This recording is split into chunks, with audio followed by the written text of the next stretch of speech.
আরে দাদা, তুমি তা আজ হঠাৎ আমাদের দোকানের সামনে? কেন রে, তোর দোকানে আসা কি আমার কাছে নিষেধ আছে নাকি রে? হ্যাঁ, আরে না না, কি যে বলো দাদা। বসো বসো। তা দাদা বলো, কি জন্য আসতে হলো আমার কাছে? এ পাশ দিয়ে যাচ্ছিলাম, তাই ভাবলাম তোর সাথে একটু দেখা করে যাই। আরে প্রতাপদা, তুমি তা কি মনে করে? আরে এ পাশ দিয়ে যাচ্ছিলাম, তাই ভাবলাম যে তোদের সাথে একটু দেখাই করে যাই। হ্যাঁ দাদা, সুনীল চলে এসেছে, তাহলে চলো আমরা চা খেতে খেতে কথা বলি। বেশ বেশ, তাহলে চলো তাই করি।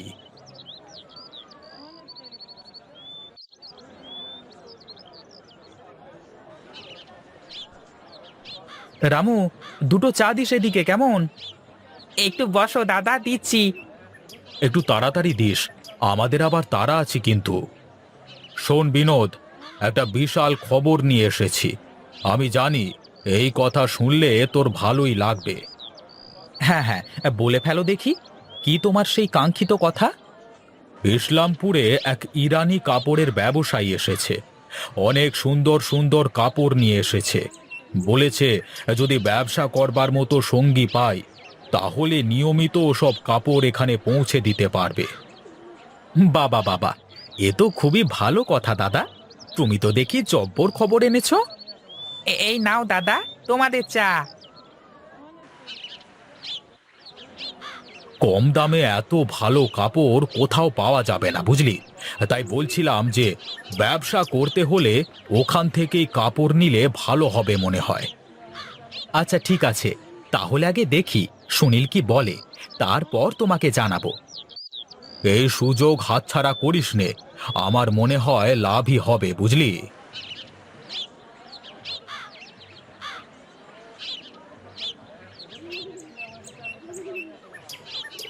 কি বলে প্রতাপদা? কি আর বলবে, ইসলামপুর নাকি কোথায় এক বড় কাপড়ের ব্যবসায়ী এসেছে, তার থেকে কাপড় নেওয়ার কথা বলছিল আর কি। যাই করো ভেবে চিন্তে করো দাদা, তুমি আমার থেকে বড়, তোমাকে আমি কোনো কাজে নিষেধ করব না।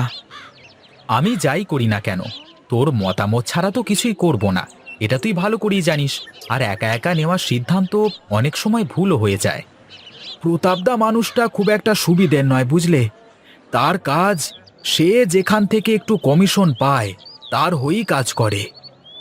আমিও তো তাকে আমার দোকানে প্রথম দেখেই অবাক হয়ে গিয়েছিলাম। তোমার যদি মনে হয় একবার ইসলামপুর গিয়ে দেখে আসবো, তাহলে দেখে আসতে পারো। ঠিক আছে, তাহলে কালই আমি একবার বড় নৌকাটা নিয়ে যাব, দেখে আসি। যদি তেমন হয় তাহলে পরে দেখা যাবে। আমার মতে এটা করলেই ভালো হতো মনে হয়। বেশ বেশ, তাহলে আমি এখন আর দোকানে বসছি নে, একটু কাজ আছে বাজারে, কাজ সেরে তারপর বাড়িতে যাব। তুই একেবারে বন্ধ করে আসিস। ঠিক আছে দাদা, যাও তাহলে। আর বৌদিকে বলো রাতে যেন আমার জন্য চপ বানিয়ে রাখে।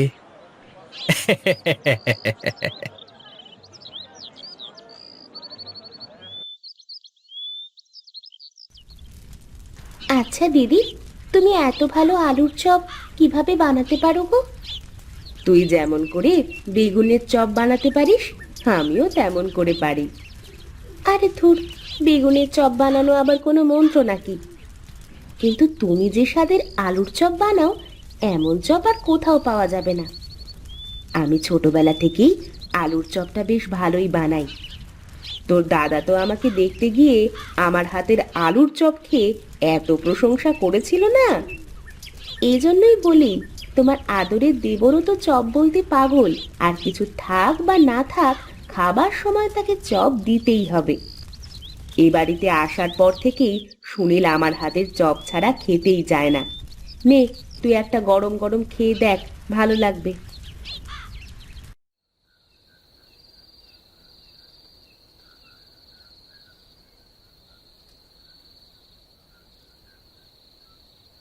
তোমাদের আসতে এত দেরি হলো কেন আজ? সুনিতা বসে থাকতে থাকতে ঘরে গিয়ে ঘুমিয়েই গেছে। কাজ কাম না থাকলে তো মানুষ ঘুমাবেই, আমাদের কি আর কাজের অভাব আছে? হ, যত কাজ তো খালি তোরাই করিস, আর আমরা বাড়ি বসে বসে খাই আর ঘুমাই। কিন্তু দাদা, তোমার এত রাত হলো কি জন্য? তুমি তো সেই অনেকক্ষণ বেরিয়েছো। কি ব্যাপার, দোকান থেকে বের হয়ে বাড়ি না এসে কোথায় গিয়েছিলে তুমি? আরে তোকে বললাম না, বাজারে কাজ আছে, সেই কাজগুলোই সেরে আসতে অনেকটা দেরি হয়ে গেল। তোমাদের দু ভাইয়ের যে কি এত কাজ থাকে, করো তো কাপড়ের দোকানে বসে থাকার ব্যবসা। তোমাদের দিয়ে যদি দোকানদারিটা করানো যেত তাহলে বুঝতে বৌদি, বেঁচে গেছো যে আমাদের মতো দুটো কলুর বলদ পেয়ে গেছো তোমরা। ঠিকই বলেছিস রে, আমরা তো কলুর বলদই, তা না হলে কি আর এভাবে খাটতাম?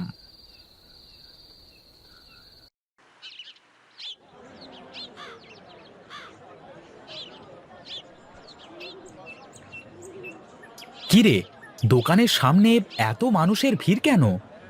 আমিও তো বুঝতে পারছি না দাদা, চলো তো আগে গিয়ে দেখি।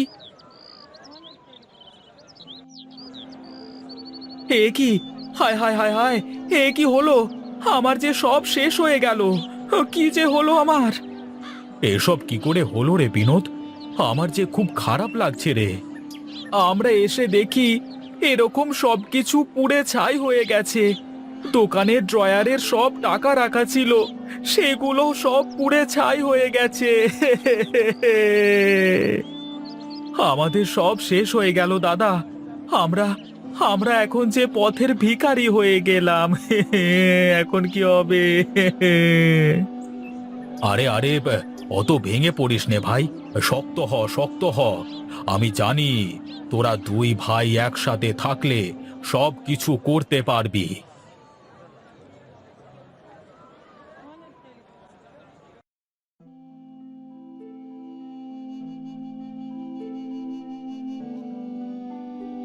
কি গো, শুয়ে আছো তুমি ঘরের ভেতর, আর আমি তোমাকে খুঁজে বেড়াচ্ছি বাইরে। কিছুই ভালো লাগছে না গো গিন্নি, মনটার ভেতর খালি হাহাকার করছে। যা হওয়ার তা তো হয়েই গেছে, এখন আর অত চিন্তা করে শরীর খারাপ করে লাভ নেই। চিন্তা কি আর সাধে আসে নাকি গিন্নি? একটা নগদ টাকা পয়সা কিছুই হাতে নেই। দোকান তো গেলই, সাথে টাকা পয়সা নগদ সব কিছুই চলে গেল গো। এখন এভাবে শুয়ে বসে থাকলে তো হবে না, কিছু একটা তো করতে হবে।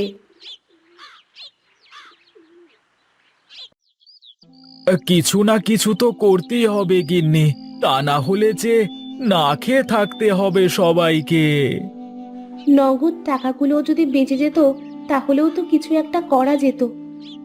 ভুল তো ওখানেই, মাল আনতে যেতে হবে বলে টাকা মিল করে রাখা ছিল, তাই তো দোকানে রেখে চলে আসলাম।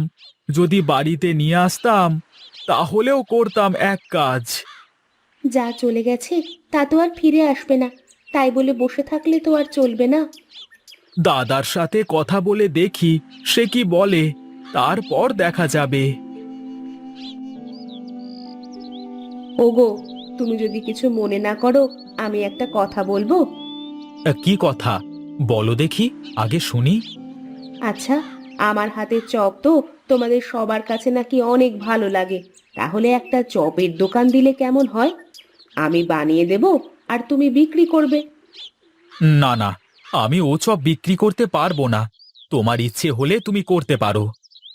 ঠিক আছে, তোমার কিছু করা লাগবে না, তুমি শুধু চুপচাপ থাকবে, দেখো আমরা কিছু করতে পারি কিনা।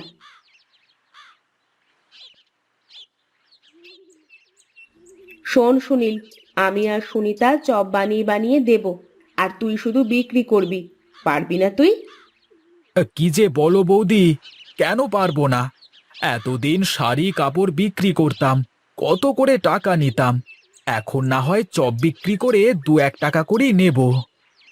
ছোট থেকেই বড় হতে হয়, তুমি পারবে কিনা বলো? আলবাত পারবো, তোমরা ভেজে দাও, দেখো আমি কিভাবে বিক্রি করে আসি। চল ছোট, আমরা তাহলে রান্নাঘরে গিয়ে কাজ শুরু করে দিই।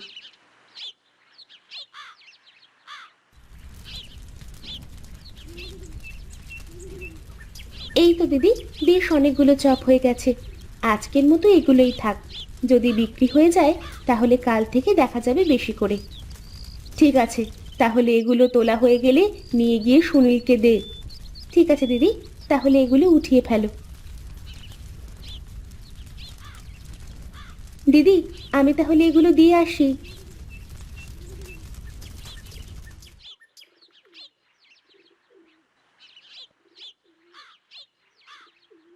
কি ব্যাপার, চপগুলো কি বিক্রি হয়নি নাকি ফেলে দিয়ে এসেছিস? কি যে বলো বৌদি, ফেলে দিয়ে কেন আসবো?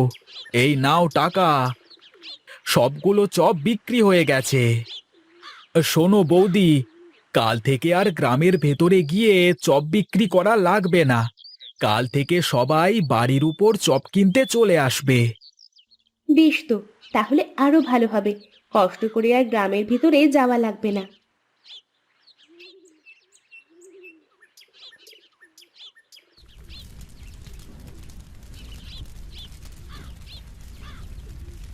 আমি আসলে তোমাকে অবহেলা করে তোমাকে কোনো সাহায্য করিনি। আমাকে তুমি ক্ষমা করে দিও। কি যে বলো না, এসব কি আমি আমার একার জন্য করেছি নাকি? আমাদের জন্য করেছি। হ্যাঁ দাদা, এতদিন তো আপনারাই কাজ করতেন, আমাদের কিছু করার দরকার হয়নি। কিন্তু এখন এই খারাপ সময় আমরা দু বোন আপনাদের পাশে দাঁড়াতে পেরেছি, এর থেকে যে আর আনন্দের কিছুই হতে পারে না। যাও যাও, এখানে দাঁড়িয়ে না থেকে সুনীলকে একটু সাহায্য করো। পাগলটা একা একা সব সামলাতে গিয়ে হিমশিম খাচ্ছে। হ্যাঁ হ্যাঁ, তাই যাচ্ছি।